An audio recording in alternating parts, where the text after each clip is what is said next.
Assalamualaikum warahmatullahi wabarakatuh.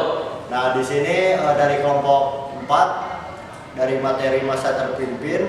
Di sini saya sebagai fasilitatornya dan ini anggota-anggota kelompoknya ya.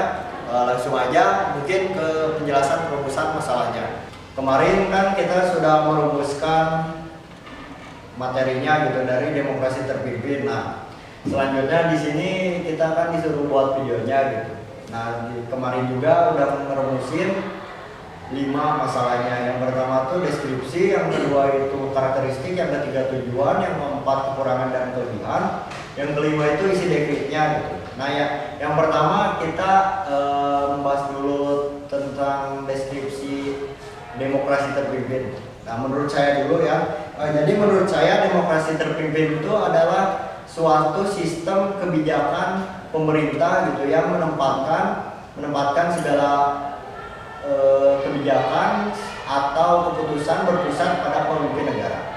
Mungkin dari depan gimana? Jadi ya menurut saya demokrasi terpimpin itu merupakan sistem demokrasi yang berlaku di Indonesia, di mana semua kekuasaan itu terpusat di tangan Presiden Soekarno, yang semakin besar dan kuat. Nah, makasih buat pendapat dari depan. Di sini saya ingin menanyakan pendapat dari Repi gimana?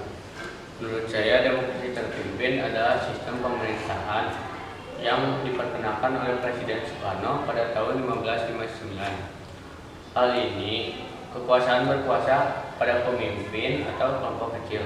Izin menambahkan, deskripsi demokrasi terpimpin juga merupakan sistem demokrasi yang menggabungkan antara nilai-nilai demokrasi dan nilai-nilai sosialisme. Oke, makasih untuk Aisyah udah menambahkan. Mungkin dari Sarah ini berpendapat gimana? Menurut saya, demokrasi terpimpin adalah sebuah sistem politik yang pertama kali diperkenalkan di Indonesia pada era pemerintahan Soekarno.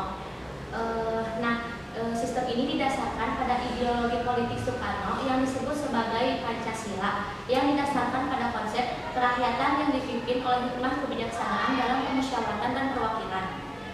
Jadi pemimpin atau kelompok kecil ini disebut juga sebagai Tunggal atau presiden dan wakil presiden. Mereka dianggap sebagai orang yang paling bisa memahami kebutuhan dan aspirasi masyarakat. Mereka juga bisa menjadi penengah antara pemerintah dan rakyat. Oke, makasih untuk pendapat-pendapatnya gitu ya. Mungkin lanjut. Ya, saya akan menanyakan kepada Reja pendapatnya gitu terhadap karakteristik.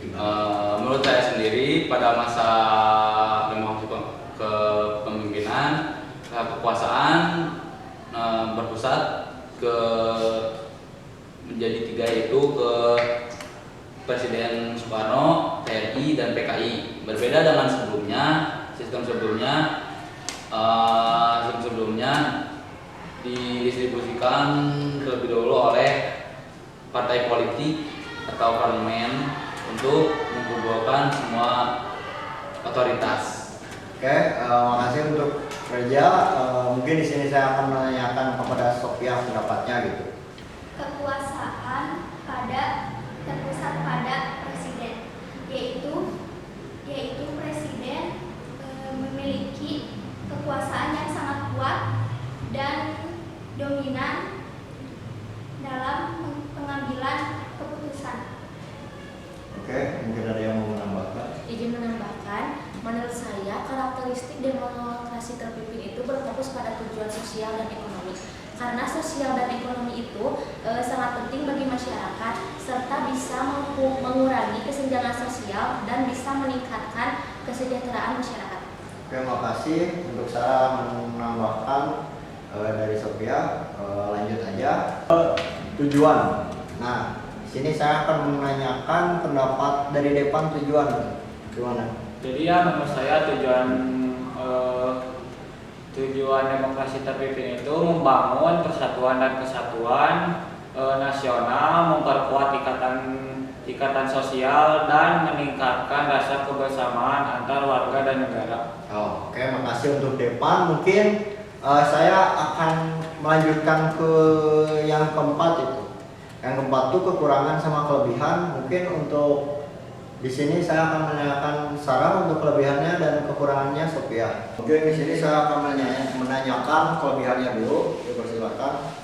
Jadi kelebihan dari demokrasi terpimpin itu terbentuknya integritas nasional. Demokrasi terpimpin Indonesia dapat mengatasi berbagai pemberontakan regional yang dapat mengancam persatuan dan kesatuan bangsa, serta mempersatukan berbagai kekuatan politik menjadi satu visi nasional. Oke, langsung ke kekurangannya aja.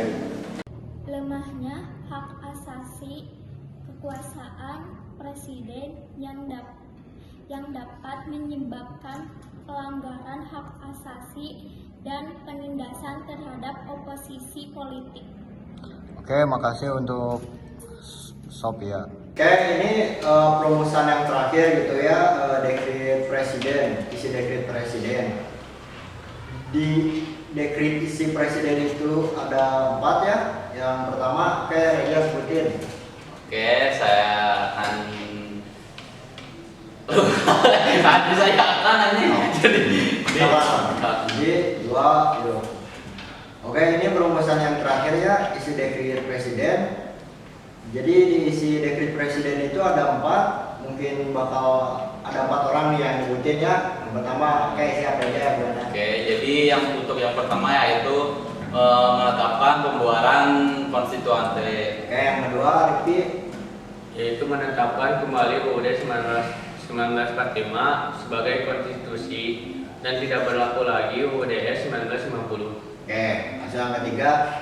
Membentuk Majelis Permusyawaratan Rakyat Sementara atau MPRS yang terdiri dari anggota DPR ditambah dengan utusan golongan dari daerah. Oke, yang terakhir ke depan. Membangun Dewan Pertimbangan Agung Sementara, disingkat jadi DEPAS.